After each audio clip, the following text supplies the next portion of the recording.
Enzyme sensing techniques in DNA based biosensor.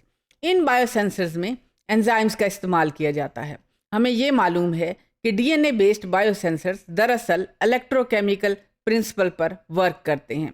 So the enzyme that are used in DNA based biosensors also use the same principle.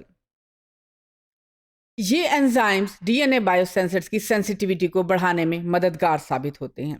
These enzymes or their related probes are attached to the DNA and that DNA is later used for the detection of the target molecule. आमतौर पे इन enzymes के लिए chromogenic substrates इस्तेमाल किए जाते हैं, यानी कि वो सबस्ट्रेट्स जो कि रिएक्शन मुकम्मल होने पर अपना कलर तब्दील कर लेते हैं। कलर तब्दील करके रिएक्शन के मुकम्मल होने का या हाइब्रिडाइजेशन का अंदाज़ा हो सकता है, यानी कि टारगेट मॉलिक्यूल की डिटेक्शन का अंदाज़ा किया जा सकता है। आम तौर पे 3 तरह के मुख्तलिफ एंजाइम्स डीएनए बेस्ड बायोसेंसर्स या मोलेकुलर बायोलॉजी में इस्तेमाल किए जाते हैं। इनमें पहला एंजाइम हॉर्स रेडिश परऑक्सीडेज, दूसरा एंजाइम एल्कलाइन फॉस्फेटेज और तीसरा एंजाइम ग्लूकोज ऑक्सीडेज है। हम बायोसेंसर्स के रेफरेंस से ग्लूकोज ऑक्सीडेज के मुतलिक बहुत ज़्यादा डिस्कस कर चुके हैं, so I will restrict myself to only 2 enzymes, horseradish peroxidase and alkaline phosphatase. Horseradish peroxidase या एल्कलाइन फॉस्फेटेज इन एंजाइम्स को इस्तेमाल करने के लिए मुख्तलिफ किस्म की स्ट्रेटजीज इस्तेमाल की जाती हैं ताकि डीएनए बायोसेंसर्स की परफॉर्मेंस को बेहतर से बेहतर बनाया जा सके। The strategy that is used for the horseradish peroxidase in this example is hairpin DNA probe. ये करीबन वही स्ट्रक्चर है जो हमने पिछले मॉड्यूल में मोलेकुलर बीकन के रेफरेंस से डिस्कस किया। It has got two important components. One is a stem and other is a loop.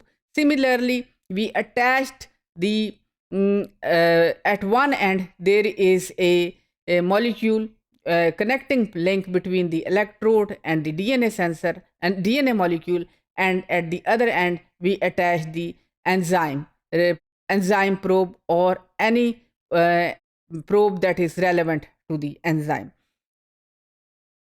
इस हेयर पिन डीएनए प्रोब की ये खसूसियत है, जब तक हाइब्रिडाइजेशन ना हो तब तक ये डीएनए प्रोब एंजाइम के साथ रिएक्ट नहीं करेगा। यूं ही हाइब्रिडाइजेशन होती है, ये प्रोब फौरी तौर पर एंजाइम्स के साथ बाइंड करके हॉर्स रेडिश परऑक्सीडेज को एक्टिव करके रिएक्शन करता है। How does it work? इस केस में जैसा कि मैंने आपको पहले बताया कि स्टेम के 2 एंड्स हैं। एक एंड के साथ हमने थायोल ग्रुप अटैच किया है and this group is attached with the DNA with the electrode, and the other part of the DNA molecule is labeled with the fluorescent probe for horseradish peroxidase. जब तक until and unless this hairpin is closed, there is no reaction between the enzyme and the substrate. As soon as there is a hybridization, this pin opens up and the enzyme reacts, the probe reacts with its enzyme, and there is a signal is generated. In this slide, I'll tell you how does this work. In this case, you can see the DNA probe is attached with the 2 types of molecule. In green color, there is a probe for horseradish peroxidase, and in red color, the thiol group is shown.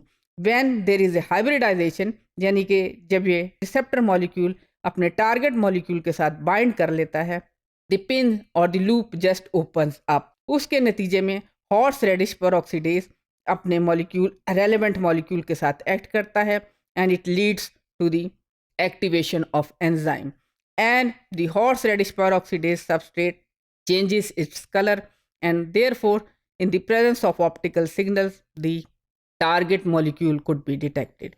Now we will discuss the other enzyme. The other enzyme is alkaline phosphatase. Alkaline phosphatase is used as a reporter enzyme. Alkaline phosphatase के लिए हम जो substrate use करते हैं इसका short TMB है. This is the substrate which is affected by the presence of phosphate groups. क्योंकि DNA में मौजूद फॉस्फेट ग्रुप TMB की प्रोसेसिंग में या उसकी कैटालिसिस में हिंड्रेंस क्रिएट करते हैं. How we can improve that or how we can overcome that type of hindrance. You can see in this slide the use of peracetic acid is very useful for masking the activity of phosphate group or the inhibition activity of the phosphate group. इस reaction में हमने peracetic acid को add किया. As a result, you can see that the alkaline phosphatase is reactive and we get the colored substrate and we get the change in the color of the substrate from gray to pink. As a result, we can detect these signals. So in summary, we can say that the enzymes are used in the DNA biosensors to improve their efficiency. The different strategies are used to make their performance better and better. Glucose oxidase, alkaline phosphatase, and horseradish peroxidase, these are the major enzymes which are used in DNA biosensors. All these enzymes have chromogenic substrates. It means those substrates which changes their color on the completion of reaction. But we required strategies to get the better performance of